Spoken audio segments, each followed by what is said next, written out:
Весь этот год, который был, он неоспоримо отразился на мне и на моей психике. И мне было сложно общаться с людьми, мне было сложно людям смотреть в глаза и так далее.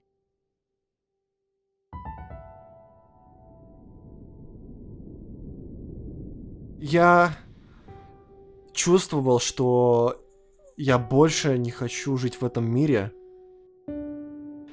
Я понимал, что сам на себя я наложить руки не могу, потому что я начал представлять, не знаю, вот эти похороны. Моя мама работает учительницей в школе, и я вот представил себе эту картину, как она сидит вот одна в кабинете, ее коллеги там между собой обсуждают: о, бедная, там, Людмила Леонтьевна, она потеряла сына там, потому что он покончил с собой и так тогда. Я подумал, и сразу мне стало так мерзко от этого.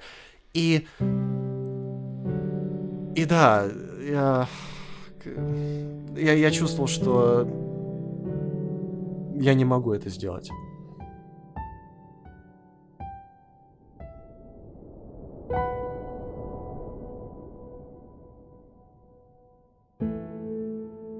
Было просто отвратительное состояние вот весь этот год, и я себя ненавидел за это состояние, потому что просто из-за того, что это делало со мной и что это делало с моими отношениями. Из-за того, что мне было сложно говорить с собственной матерью или с друзьями, которые были для меня, ну, как семья даже. Несмотря на то, что они готовы были меня поддержать, я от этого отказывался, и я ненавидел это, и поэтому сейчас я более-менее в порядке. Я имею в виду, я занимаюсь вещами, которые более-менее для меня привычные. Я решил снова вспомнить, каково это играть на гитаре. Это мне когда-то приносило огромное удовольствие. Во время вот того года я как-то даже в мыслях не было брать в руки гитару. Сейчас я беру ее в руки, иногда даже с друзьями собираемся, чтобы что-то поиграть. Сейчас реально, когда я с друзьями, мне хорошо.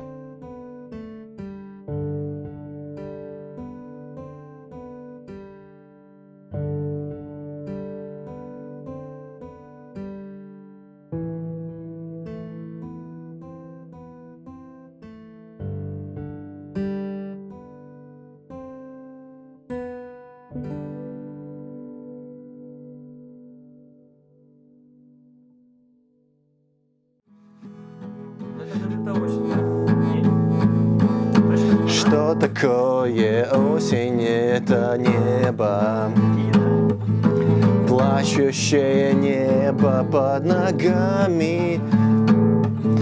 В лужах разлетаются птицы с облаками. Осень, я давно с тобою не был. В лужах разлетаются птицы с облаками. Осень, я давно с тобою не был. Если тебя услышал Шевчук, он бы бросил свою профессию, ты его перепел. Я сейчас покраснею. Ну ладно. Мне не хватало этого. Гитара? Да. Находится колба с опасным химическим веществом. В общем, в чем суть? Радиоактивный распад является случайным процессом, его не предсказывают. А значит, распад случится 50/50, шансы равны. Если он все-таки случится, это зафиксирует счетчик Гейгера. Другое он что-то? отпустит молоток, молоток разобьет. Я просто спал колбу, мало, все нормально. и кошечки не станет. А если он не случится... Я же из дома не выхожу, по сути. Да не утрируй ты. В смысле утрируй? Ну ладно, до института. Хорошо. Подожди, когда вы собираетесь сюда поехать? Потому что я сразу говорю, я не знаю, когда вы поедете, но я за. Давай сейчас напишем Петровичу. Потому что, да, мне хочется побывать за пределами Риги, я чувствую. Вова, когда едем? Талси. Отлично. We'll wait for his answer. Ну, наверное, я не буду сидеть здесь и ждать. Да. Я тебе сообщу, хорошо. Не, Потом. может сам у него спросишь, если пересечешься или позвонишь. Правда, немного странно, что он уже мне не сказал, что вы планируете это делать. Но... Не-не-не, мы договаривались с ним лично, что вот мы поедем.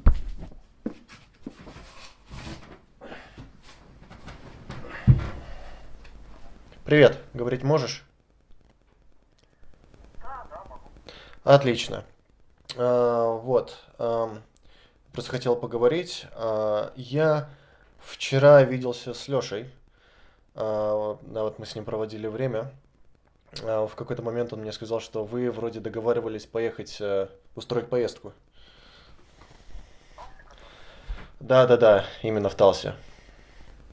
Да, я подумал, почему бы нам не собраться и съездить куда-нибудь. Давно уже куда-то. Давно это очень мягко говоря. Это было бы здорово. Когда ты хочешь это устроить?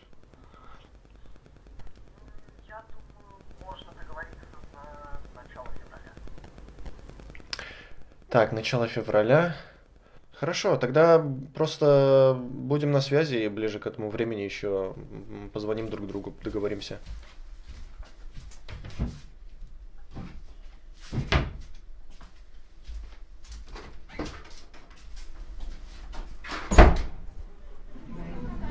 Здравствуйте. Мне, пожалуйста, 300 грамм.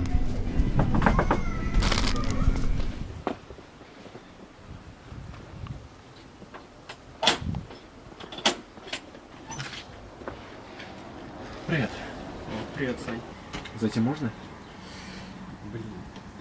Слушай, сейчас было бы неудобно ко мне заходить. Просто у меня все дома, и отец, и мама.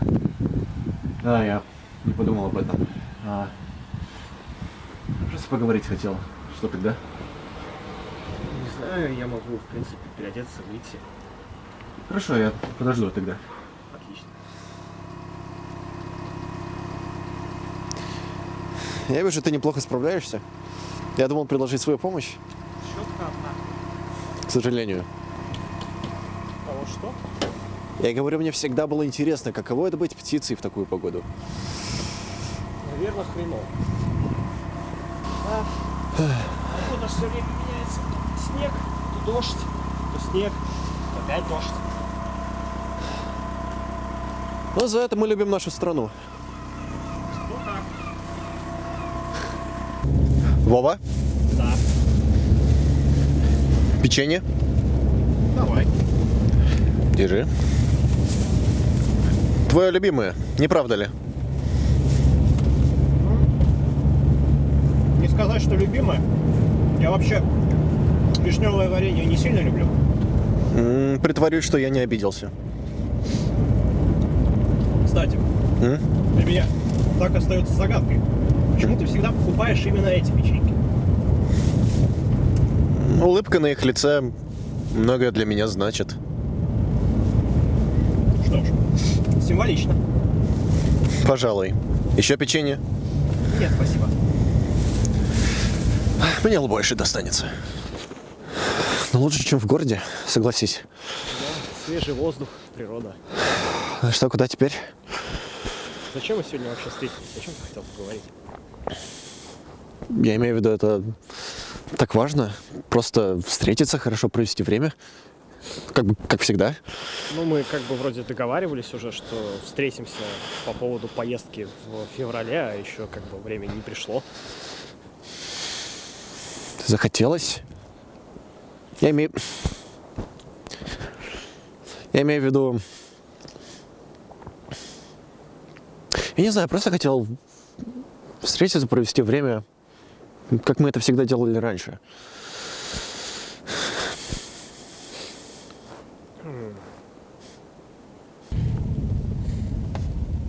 Так, ну что тогда, Сань? В Талсе, как договаривались, 4 февраля? Да, 4 февраля.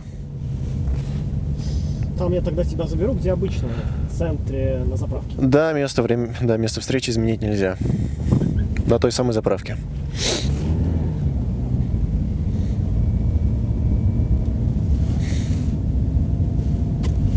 Я тогда высажу тебя где-нибудь здесь, да? Да, где тебе удобнее. Сюда. Так что до 4-го, да? Да. Созвонимся. До связи. Да.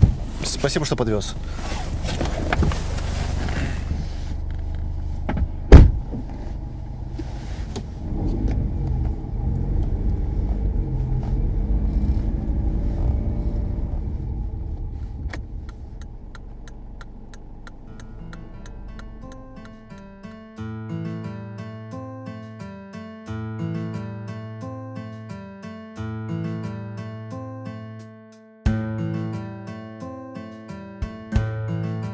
Когда я провожу время с друзьями,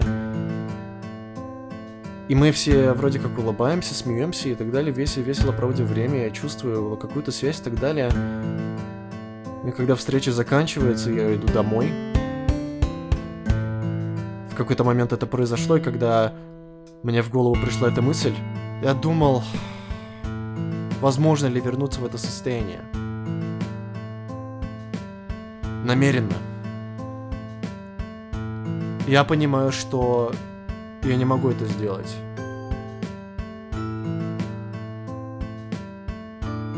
Я понял в какой-то момент, что в тот год, когда я был в депрессии, я в депрессии чувствовал себя комфортнее, чем сейчас.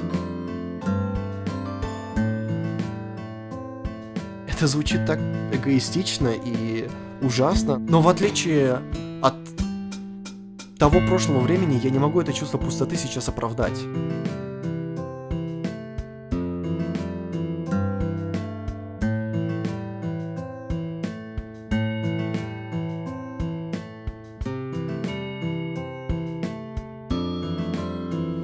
Ну и как вам Талси, пацаны? Это, конечно, было весело, но город как город, я имею в виду тихий, спокойный, уютный. Да, хороший, согласен. Ребят, перед поездкой чипсы. Вот знаешь, вот было бы в Талсе мое любимое печенье, но было бы другое дело.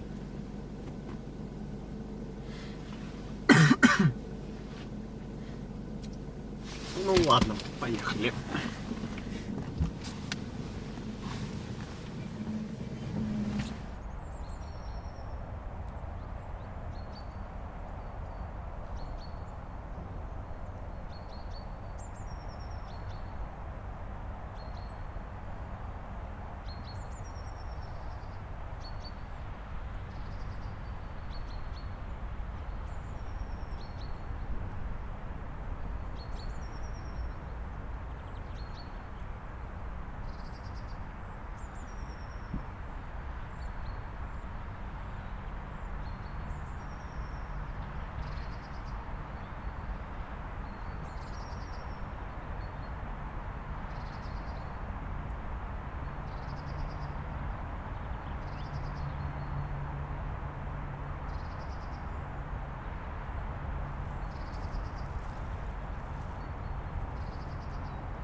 Привет. Как ты? Все хорошо, рада тебя видеть. Как твои дела? Взаимно. Привет, привет, мой дорогой. У тебя есть минута или две? Да есть, очень мало времени. Что ты хотел? Просто хотел с тобой поделиться. Да. Ну, помнишь, я вот недавно одну книгу купил? Я, возможно, показывал вот эту. Чомски, да. Чомски, да. Говорил. Не показывал, но говорил. Да. Так вот, я ее прочитал. Это очень хорошая книга, и если у тебя есть минута или две, я хотел рассказать, о чем она. Ну хорошо, давай сядем. Да, хорошо. Уже пойдешь так быстро? Да. Ты сегодня какой-то необычайно серьезный. Что такое? Что-то случилось? Мне кажется, я знаю, что ты хочешь сказать. Что? Самое главное в жизни – это улыбка. Конечно, улыбка и позитивный настрой. Позитивное мышление. Именно так. Именно так. Счастливо. Ладно. Все будет хорошо. Был рад тебя Удачи. видеть. И Давай. я рада была тебя видеть. Хорошего дня. Пока. Мне, пожалуйста, килограмм улыбки и полкило позитивного настроя.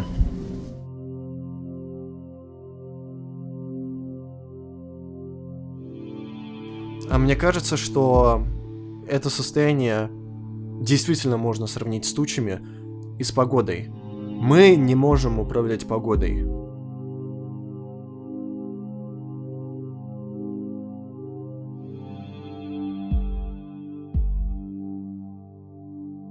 Так как я теперь понимаю, что я не могу вернуться в это состояние, в котором я был год назад, даже если мне было в нем комфортнее. Была одна такая английская поэтесса, не помню ее имя. У нее была такая цитата, которая с английского примерно переводится как ну раз уж ты живешь, так живи. И, наверное, буду просто следовать этому совету. Мне кажется, я знаю, что ты хочешь сказать. Что? Самое главное в жизни – это улыбка. Конечно, улыбка и позитивный настрой.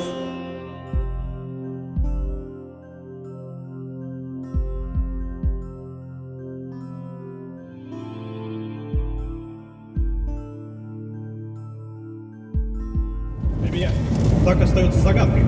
Почему ты всегда покупаешь именно эти печеньки? Улыбка на их лице многое для меня значит.